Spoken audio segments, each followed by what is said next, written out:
வீட்டில் பெண்களிடம் சண்டை சச்சரவை குறைவதற்கு மற்றும் மகாலட்சுமி கடாட்சம் கூடுவதற்கு நெல்மணி தோரணம் வாயில் முன்பாக நாம் கட்டும் பொழுது இது போன்ற சுபம் வீட்டில் ஏற்படும் அப்படிங்கிற ஒரு கணக்கு இருக்குது. நெல்மணி தோரணம் நீங்கள் கடையிலே கேட்டிங்கன்னா என்னென்னு கேட்டால் அந்த நெல் இருக்கு இல்லையா, அந்த நெல்லை வந்து அப்படியே என்னென்னு கேட்டால் அப்படியே அந்த கொத்து கொத்தாக கட்டி அப்படியே மாலையாட்டம் வச்சிருப்பார்கள். அதை நம்ம வீட்டு வாயில் முன்பாக நம்ம தோரணம் கட்டும் பொழுது இது போன்ற சுப நிகழ்ச்சிகள் ஏற்படும். நிறைய வீட்டில் சுப நிகழ்ச்சிகளை ஏற்படலை அப்படின்னு நினைக்கிறவங்களும் இந்த நெல்மணி தோரணம் கட்டும் பொழுது நல்ல ஒரு வரன் அமையும் அப்படிங்கிற கணக்கு இருக்குது. நம்பிக்கை இருந்தால் செஞ்சு பாருங்கள்.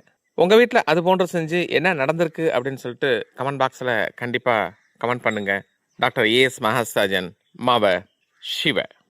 வாஸ்து முறைப்படி சின்ன சின்ன மாற்றம் பெரிய வளர்ச்சி. நியூமராலஜியில் ஒரு சில எழுத்துக்களை மாற்றம் செய்யும் பொழுது மகிழ்ச்சி. 36 வருட அனுபவம் வாய்ந்த டாக்டர் ஏஎஸ் மகாஸ்ராஜன் அவர்களை ஆலோசனைக்கு அணுக வேண்டிய செல் நம்பர் 9842710027.